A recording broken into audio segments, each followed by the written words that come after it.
What's up? What's up? Hey, it's me, Ricky Sapp, aka King Ricky, aka the dancing motivational speaker, aka God's favorite. And today, man, I am so excited and so blessed because I am in the presence of greatness. Mr. Chef Garcon is in the building, man.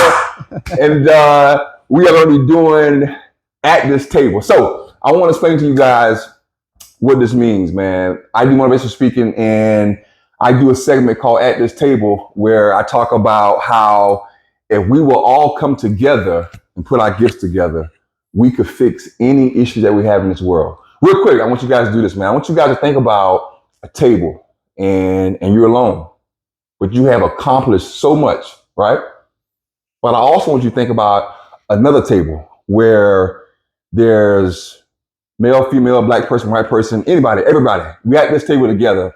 And in the middle of this table is issues that needs to be fixed. I believe that God put a gift in all of us to be able to fix any issue that we have in the world if we are willing to come together at this table. So today, me and the chef, we're going to have a conversation, man, about the conversations that we had when we was growing up at the table, because I think that kids learn everything at the table, and it's so important. So he's gonna be feeding me some great food today. I'm in New Orleans. I'm in New Orleans. I'm from Baton Rouge, South Carolina. We got great food in South Carolina, but today the chef gonna be hooking it up. So chef, man, first of all, tell people who you are, man, and tell them a little bit about yourself, man. Chef Gason from New Orleans. I'm a private chef out here, man. I travel all over the country cooking for so many different people, man. And this is what I love to do, man. So when me and you cross paths through social media, man, I was like, you was talking about at the table and stuff. It resonated with me because me growing up, I'm telling you, like you said, everything at the table, if kids had an outlet at the table, just to, you can learn so much about what's going on in life. So you guys just sat down, because I had that growing up at the table. I'm telling you, it's so hard to believe, man. People, we sat down, me, my brother, my mom and dad, all the way up until I was like in junior high. Every day we sat down at the table and we ate together. So I related so well to what you were saying.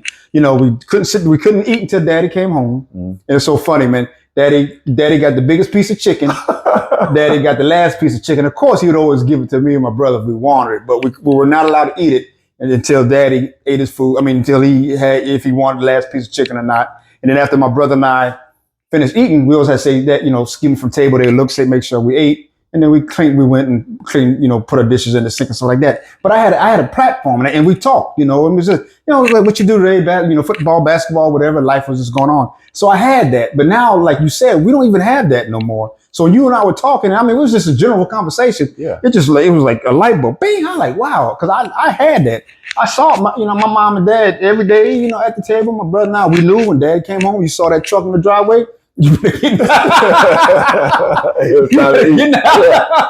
Daddy home, you know what I mean? Yeah. And there wasn't none of that. I'm gonna come in later. Now, like, don't get me wrong, when I got to junior high and stuff like that, it was a little different because schedules changed. Like I was playing football, playing basketball, I was involved with other things, school activities. So it kind of like started phasing off, man. But I would love, man, for us to, people to bring that back, because this world is wild, man. Yeah. You and I were talking today how it's very deceiving with social media and stuff like that. Very deceiving, man. So you would have to sit down at the table with your kid, and they can just tell you just one little thing about what happened at school. You as an adult, what you've been through already in life, you already know where that's getting ready to go. Yeah. Something that happened at school, and your kid, they're young, they may not understand, but okay, look, well, let me put that roadblock. Let me warn them, him or her. Put them up on game. What's happening? Yeah. So, but you found that out where? At the table.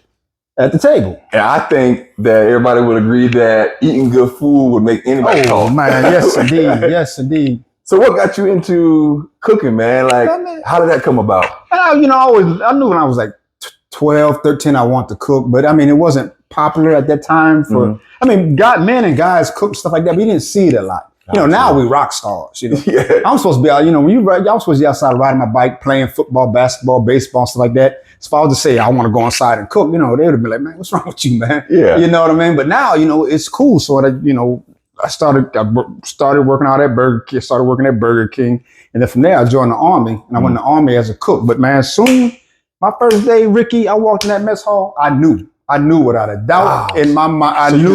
I knew. I wanted to be there. I wanted to do it. I wanted to learn. It was so exciting. It was just something different. It was a challenge. It was just something that I loved it. And it's not work. It's not probably like you with football, man. I mean, I want to go in there. I wanted to be the best. Yeah. I think I told you I would always go in it. And I would say, okay, who's the best in here? Because I was at that time, I was like, because I just want to learn from the best. Now I walk in there, I want to be the best. Oh, you ain't gonna get me, baby. No. So at 12, you knew. I knew. You started working at Burger King, Yeah, right. then you go into the mess hall, and Right. then you knew that you wanted to Oh, be a man, cook. my first day walking, I was like, what? I think I was 19. That's my first amazing, day, man. my foot stepped in that mess hall. Yeah. It was like a light went off. So it wasn't nothing, at home or nothing you saw your mom and dad did. Well, my mom cooked every day to feed her family. Well, she did a great job. On the weekends, my dad, he from New Orleans. It was a big ordeal. Daddy's off on the weekend. Mommy don't have to cook. Because he's military, so off on the weekends. And, it was he had to have the best ingredients, and he had to stay out of his way, and he had to season, and this had to marinate, and he had to do this, and daddy cooking, and da-da-da. And he put his jazz on and drink a little Budweiser, man, and just stay out of the way. But the man, he took his time, and it was patient, and it was just, he put so much into it because he was so excited about cooking for his family and stuff like that. Now, like, that's cool, man, because he let my mom didn't have to cook on the weekends. He cooked on the weekends. Yeah. Because, she cooked all week, and it was just magic, man. So that's amazing, man. So you saw your dad be patient, and man. you saw how he kind of put things together. Man. Oh, man. And how he took his time. He had to have the best ingredients. He had to, and it was a big deal. Dad's cooking. Okay, we gotta get we gotta marinate. This gotta sit out all night, man. We gotta get the dinner. Or if he barbecued, oh man, the coals had to soak and this and that, and then the brine chicken. You'd be like, man, just feed us, man. We hungry. I didn't want to know, but now I understand, though. Now I understand. So who was the better cook, mom or dad? Oh man, my mom fed us every day to feed us, and she did a great job. But dad, I wouldn't say they were better, but my dad, he put, so much more emphasis on it. You know what I mean? Gotcha. Interesting. Yeah. Well, for me, man, I grew up in Bamberg, South Carolina, man, with my mom, 2 sisters and a brother, and my dad. And one thing my mom and dad did was they worked their behind off, man. So a lot of times my oldest sister, she was home with us, taking care of us. But whenever we could, we was at the dinner table. I can remember my mom got up at 3:00 in the morning and went to work. And she went to work or got off at work? She got up at 3 in the morning, man, and went to work, got home at 2:00. My dad would go to work at 2:00, get home at 11:00. So a lot of times, at the dinner table, we couldn't all be together. Gotcha. But when we could, we did. Gotcha. So a lot of times, it was, my mom would come home and cook, and it was, my older sister, my younger sister and brother, and my mom, because my dad would work late. But the one thing that I can remember is that how amazing it was when we did have this opportunity, man. Nice. And my mom, man, she probably don't remember this, but my mom, it was some days where, she didn't have to go to work so early, and she would cook breakfast for us before we went to school. Oh, really? And I remember vividly my mom sitting across the table. And now, as a 38-year-old man, thinking about it, how amazing it was just to see my mom cook breakfast, sit at the table before the bus came. So it was amazing. And it was like it was like, I'm going to throw a piece of toast with a piece of bacon. Man, it was a whole breakfast. Let me tell you something. My mom can cook. Hey, my dad can cook too. Just like you said, my dad can barbecue and cook too. But my mom, my mom can cook. But I like that. We had, whenever we had, opportunities at the table, man, they were great. And I have to say this about my older sister, man. My mom and dad really, really raised her to be such an amazing woman, man. She was strong. She was mean as a rattlesnake. She was mean, but she had to be because she was left at home a lot of times with me and my sister and brother.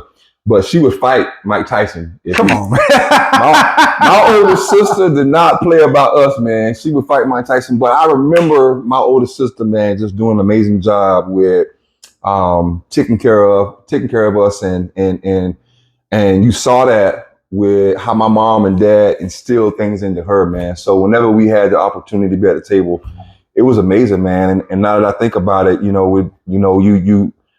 learned so much at that table. And I mean, you had this conversation, man. Kids learn everything from what they see. Yep. Nowadays, it's different, man. The table is cell phones and tablets. Back then we didn't have that. Now, my mom and dad wouldn't even, if we did have that, they wouldn't have allowed that at the table. We didn't have that. So I always tell people my kids learn bullying, hatred, and everything at the table. They don't listen to nothing per se, but everything they see, they do. So now the dinner table is so different, man. And then some people don't even have the dinner table, which makes it, which makes a kid feel like, okay, nobody sees me. I don't have no attention. We just eating. You know what I'm saying? Yeah. That's what I kind of think it is. But I want to tell the people, I want to make sure we get this in and tell the people how we kind of got connected, man. I live in Myrtle Beach, South Carolina, and I'm a influencer for Smoothie King, Brian and Carrie. And then my guy, Travis, was the one that got me into it. Travis and his amazing wife, Tiffany, got me into it, being an influencer for Smoothie King in Myrtle Beach. And Smoothie King opens at 7 a.m., but I work out at 4 o'clock in the morning. I'm done by 5:30. So I was like, you know what? I'm just going to wait in the parking lot. So I would wait in the parking lot, and the people that would come work, they would see me, and they was like, man, this dude is crazy. Well, one young lady, her name is Chloe, when she saw me there at like 6:30 in the morning, when she got there, 6 o'clock when she got there, after a couple of times, she knew what my order was. So I went in one morning and I went to the register and she was like, Daily Warrior? I was like, huh? She's like, Daily Warrior? I was like, all right, yeah. So as I walked away, thinking she was about to make it, she already had it made. So I posted that video and that video went viral. And everybody was like, look, man, you got to go back and tip her, man. That's amazing. So I went back and I tipped her $100 and she almost cried. And then after that video, this is a video I think that the chef caught. One morning, I went in and she already had my smoothie in the fridge ready. Like, this is how amazing Chloe is, man. She had my smoothie ready. But this morning I walked in and she had a motivational quote on there with a Bible verse at the bottom. And I asked her, I said, why did you write this on the cup? And she said, I got to spread the gospel of God. And I walked out and I cried. And that's the video. That's the video that the chef saw. And then we started talking, had some conversations. And how it happened is like, it was so relatable. I'm just scrolling and I saw it. Then I seen the name Chloe, and I said, oh, wow. I said, interested. And I'm telling you, man, it wasn't Smoothie King. I was going to a bank. Man. Yeah. I was going through a difficult time. I dealt with depression, anxiety. It was a rough time, man, for me in my life, man. At that time, I was like, I've never been one to say I was going to harm myself, but I was like, I was depleted, bro. I was like, on, how you see your phone say 1%, 2%. I might have been on 1 or 2% that day. I was like, I'm done, man. I just can't do it no more. Yeah. I ain't got no more in me. I said, God, I ain't got no more in me, bro. I was done, And I went to the bank and I couldn't even open up a bank account. My money was funny and And I said, man, I had a little check from somewhere. I forgot it was. It was hardly anything, and I couldn't even cash it, man. I was like, wow. So I go into the bank, man. I was like, man, cause another bank already turned me down. I'm not gonna say the name of the bank. So I go in this bank, and this teller was there. I mean, she said, how can I help you? And I said, yeah. I said, she could see the pain, the hurt, the frustration. She said, what's wrong? And I was like, man, it's just, life is life, man. I'm like, whatever, man. Sure, now, okay, man, sit down. Let's figure it out, blah, blah, blah. And then she says, I needed $5, man, to open up. I didn't even have no money, man. I needed $5 to open up a savings account, to open up the cash, to get the check cash. I didn't even have $5, man. I said, man, I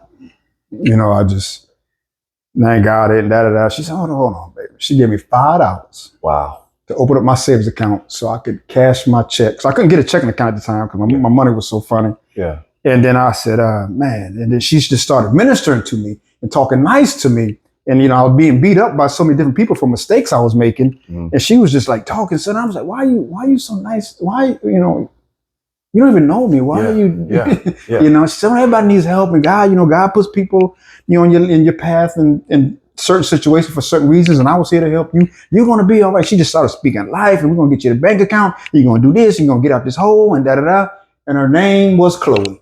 That's amazing. And I was like, wow. So I was able to turn everything around and things were so much better. And I've seen your video. because I told Chloe, I said, and I also, let me back up. I told Chloe, I said, Chloe, you don't realize. She always downplays it now. Yeah. And hopefully you get to meet her. I said, Chloe, you don't realize when I walked in the bank today, I was on 1%. I was done. Mm. I said, you helped save my life. You helped me like you would not believe. I promise you, Chloe, I promise you. I still send a text one day. I said, I promise you, I'm going to come back here one day with an envelope for you. I haven't done it yet, but when I go back in there with an envelope for her, I want it to be like life changing, like she changed my life. And she always laugh and she says, I just want you to be successful and win. Wow. I don't want no envelope. And I say, Chloe, I got an envelope with your name on it.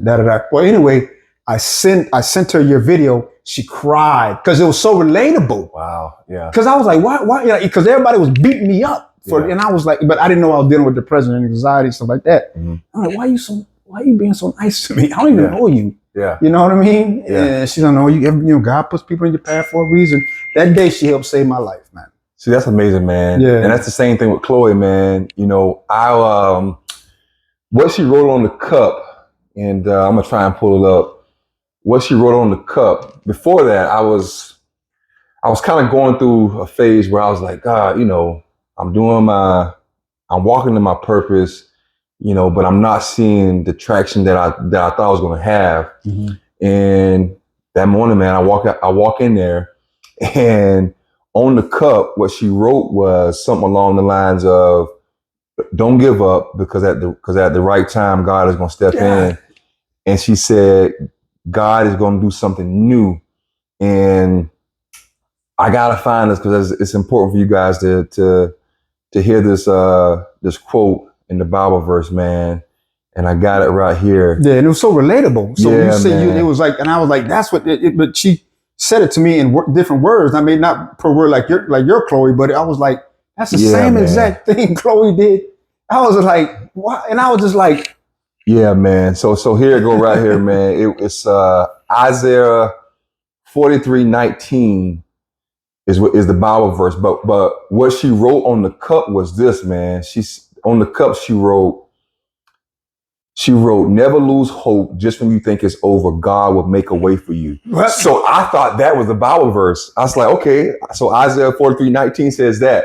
I get home and I pull up the verse and I'm like, wait a minute. That's not what it says. So I pull up the verse, Isaiah 43:19, right? And Isaiah 43:19 says this. This is what it says, man. It says, in that day, there will be an altar to the Lord in the heart of Egypt, and there will be a monument to the Lord at his border. So let me go back and make sure. So what she was telling me was that God is going to do something new. Do you not already see it? That's what she was basically trying to tell me through that quote in that Bible verse, man. And when I read it, I was like, wow. Right, yeah. And I said, wow, man. And that's how God works, man. God is strategic, and that's how he connect people, man. But right. I want to go back and make sure I read this right, man. Here it go. So Isaiah 43:19 says, for I am about to do something new. See, I have already begun. Do you not see it? I will make a pathway through the wilderness. I will create rivers in the dry wasteland. And when I read that, man, I was at home. I dropped to my knees. I said, oh my God. I thought what she wrote on the cup was the Bible verse. But when I got home and read it, I said, oh my God. So God was telling me, like, man, I'm already doing something new, man. Yeah. Do you not see it? I agree, man. So that's how we got connected, man. Two Chloes, man. Which is amazing. It's just crazy, man. I'm telling you. Which is and you're sitting there strolling. I was like, that's the same thing, but just in a different way. That's the same. And then when you said her name was Chloe, I said, there's no way. I forwarded to Chloe, started crying because she could relate. You know what I mean? She was like, wow. That's amazing, man. I said, what's up with these Chloes, bro? I don't know, man, but God is using them, man. So today, man, we gonna have a conversation at this table, man. And the chef is cooking it up. Chef, man, what you got? Oh, man, we're gonna do something, man. I got it, man. You came down here to New Orleans. First of all, I was thinking about all this other stuff I do. I said, but I gotta welcome you to know. I can't believe you was in the league and you played for Never played Clemson. here, man. Yeah. You never been here to New Orleans, man. I said, Nah. God, I figured you'd have come down here and the Saints beat up on you. Nah. So from Bamberg, I played at the best college in the world, Clemson University. Okay. Ain't no LSU, man. Played at Clemson, played in the NFL for 5 years, man. Got drafted by the Eagles, played for the Jets for 3 years. Then I finished my career down with the Texans. But I've never played LSU, and I never played the Saints here, but they always came to where I was at. So Gotcha, that's never something. been here. I can't believe that. So we're gonna do like this awesome salad I do. I'm gonna introduce you to some barbecue shrimp. Some barbecue shrimp. We're gonna do a salad, and then I have I'm gonna do a shrimp bisque for you, and then we're gonna top this off, man, with you said you never had beignets. At first I was like, the beignets. I said I was going to take you to Cafe Du Monde, but I said, you know what, Chef, let's make some beignets for this man. Yeah. Some So beignets, first of all, tell the people what is so great about these beignets, man? Because you hear about them worldwide. Well, it's just historic, man. It's been around here since, it was brought over here by the French, and it was like maybe early 1700s, and it was just a recipe that's never changed. I mean, there's different versions of it now, but it's just a recipe that never changed. People come down here, Cafe Du Monde, just to get the beignets and the coffee. Yeah. And it's like, basically, it was like a donut hole that they fry, a bunch of powdered sugar. The more messier, the better, man. It's good with coffee. But the thing is, though, you got to get it coming straight out the grease. You know what I mean? You got to get it straight out coming. I got it proofing right here for you. Yeah. You got to get it coming straight out the grease. And it's just a staple of New Orleans. It's part of New Orleans. If you come to New Orleans for the first time and don't have beignets or charred oysters, which I'm going to take you to go get tonight, I don't think you've been to New Orleans, man. So you're going to get a true New Orleans experience, man. Something like that. So we're going to do that at the end. But first I want to hit you with this salad, man. This salad right here, man. Let's do it. We got some strawberries, man. We got some quarter pecans, and we got some tomatoes. And right here, this is a cane and maple vinaigrette that we're making. This salad right here is like one of my top salads, man. It's like one of my most requested salads for my private dinners, man. This is cane and maple vinaigrette that I'm making. It's real simple. Spring mix. We're gonna take the strawberries, just put it on top. Okay.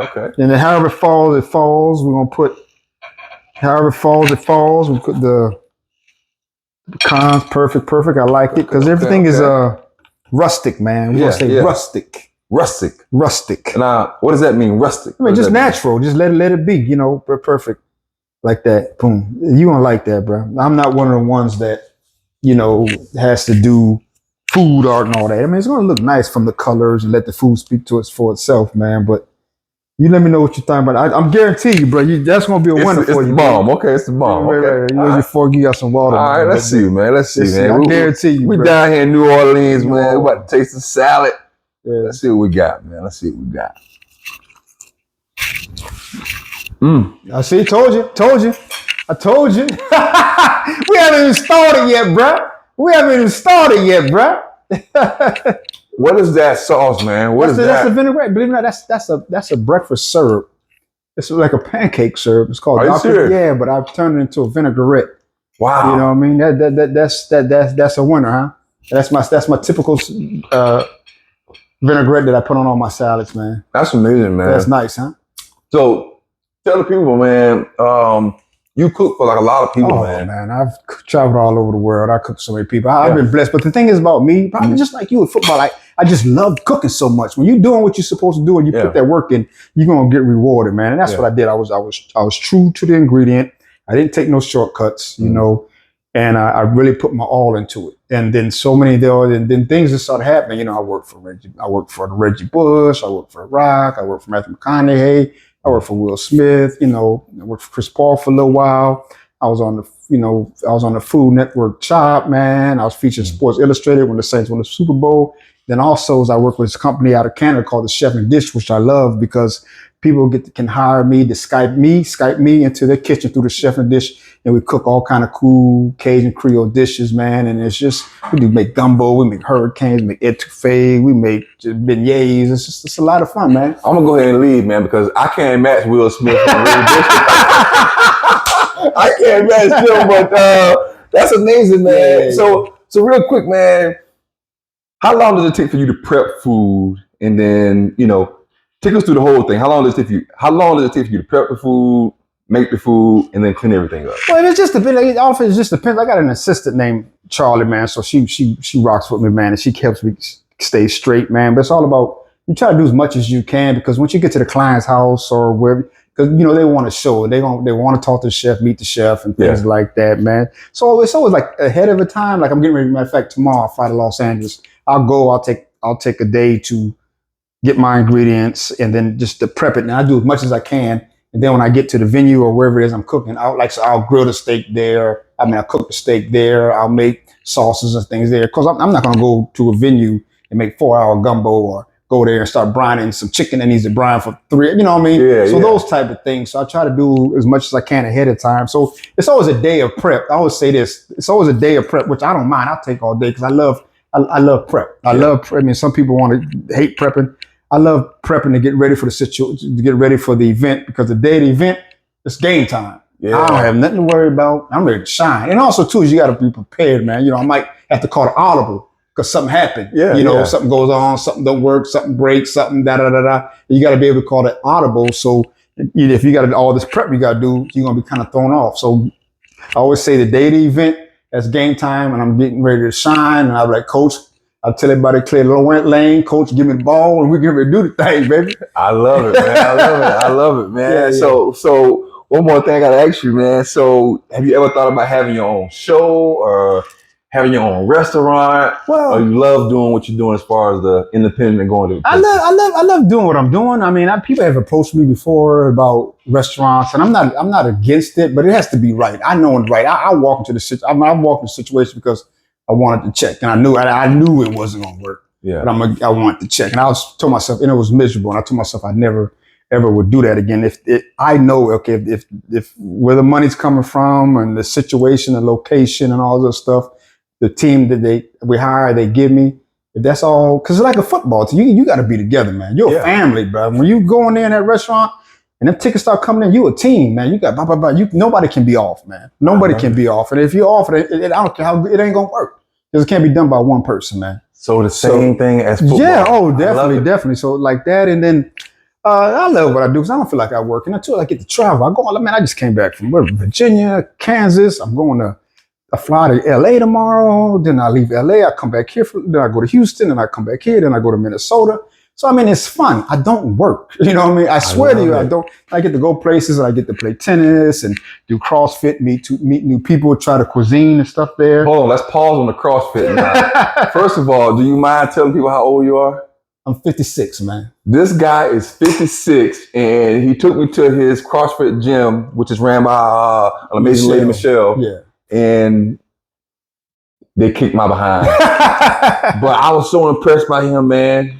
All the running, all the lifting, 56, and he crushed it, man. So that's amazing, man. Yeah. So working out, and then I travel, work. I get to meet people, and I get to go places that I like. When I was in Kansas, all I heard about was Kansas barbecue. Yeah. So I got to go down there and experience that and stuff like that. And then what I like to do, I love to play tennis. I like to challenge myself, so I'll go and find the tennis facility, and I'll go there, and then sometimes they have like the what do they call, like it's an open, and you go and you put your name on a board and you can play certain people. And then it just lets me know where I'm at. Cause I'll never claim to be a tennis player. Yeah. I just love to play. Yeah. So when I travel, when I go places and these guys are playing on these leagues and these teams and doing it, and here I come, the chef, and I'm like, and I'm hanging with you. I'm like, okay, because there's nowhere in the world I'm supposed to be able to come in your house. Yeah.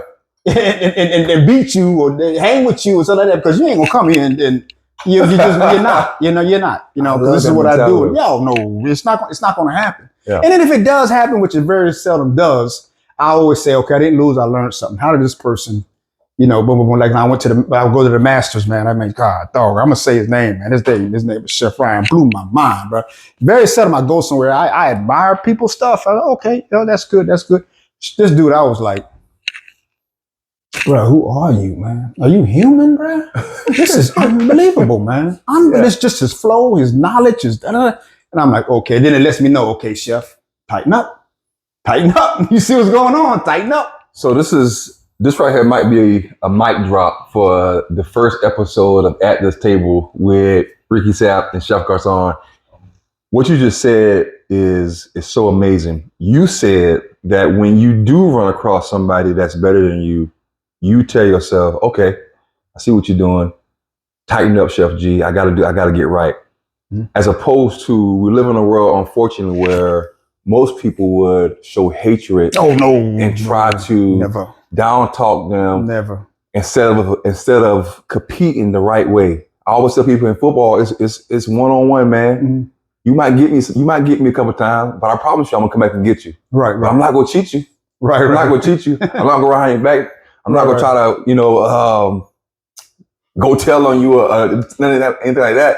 But you just said when you see somebody better than you, you say, all right, I gotta tighten up. I gotta get better. Yeah. I think that's the way that God intended for us to compete. Right. The right way. Right. And to let people level us up. Right. So man, that's so powerful, that's just man. how I feel, man. You got okay. I'm like, okay. And then I don't have. I'm like, okay, I can take something from the situation. What can I take? But you ain't gonna get me again. You ain't gonna get me again. Wow. I'm gonna get you gave me, but then I'm like, okay, what can I be? Okay, on the way home, I'm like, okay, he did this. Okay, he got. Oh, that's where he got. I wonder where he got that from. Okay, okay, I got you. So you go back to your domain right here, and you say, okay, I gotta tighten up. I got that. And then you learn, and it's not a bad situation because you learn something. That's you got amazing. better. That's so powerful. First people, he better than me. And then, no, you learned something, man. You learned something and you grow from it. Because this is what I always tell myself, man. I think you said this earlier.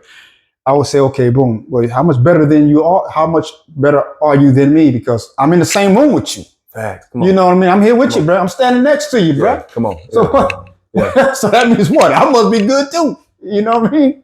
And I think, oh man, what you're saying is you're preaching right now. And I think if every human being knew that they had a gift and they were capable of getting better, instead of getting down on themselves, showing hatred, and trying to go around somebody's back and cause a downfall, what you just said is what we need to understand is that we are powerful.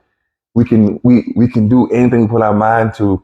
With our abilities and with our gifts that we have, and we can let other people level us up, man. Right? Yeah. I like that. Let other people level. That's a good post. Yeah, that's a good post. Yeah, we're gonna post that. Yeah, let other people help level us up. Yeah, that's it, man. So when I was playing football, man, I played with some amazing talent, man.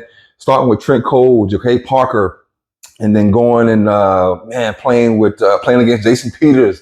Oh wow! And then going to the Jets and playing with Calvin Pace, man, and playing with guys like Dewan Landry, and just learning from those guys, man. Antonio Cromartie, seeing Darrell Reeves, seeing Michael Vick, just seeing how they competed and seeing how they took care of their body. Something that I'll never forget that Antonio Cromartie told me was he was sitting in one of the cold tubs, and he was like, man, he always got there early and left late. And I remember saying something to him, and he was like, man, this is my playground, man. Like, this is my playground. I come in here and I put in work, man. Like, why wouldn't I use this as my playground just so I can go out and play the game that I love? So I love that, man. When I was playing ball, eventually what I had to learn was that, okay, I got to look at these older guys and see how they're doing it. And I got to let them level me up. I got to get my behind beat by Jason Peters so I can learn and get better, instead of me getting down on myself and not thinking that I'm not worthy. What you just said. If I'm here with you, then that means I must have something in me that says that I'm supposed to be here. Right. So you gonna beat me now, but I promise you I'm gonna come back. Yeah. There you go. That's what it's all about. That's what it's all about, man. Then you build great relationships, man, and then you just. So it's a mental thing, man. This morning at CrossFit. I mean, I can't do what Michelle and them do, but I can't lift what you lift. But I'm like, look, I'm next to you. I'm next to you, baby. And he was. So, man, we got the salad. Yeah. What's coming up? The next, man, I'm gonna hit you with some shrimp bisque, man. I'm gonna hit you with some shrimp bisque. Shrimp bisque, man. Hey, we are live right now at this table. Ricky Sapp, Chef G in New Orleans. You guys stay tuned, man.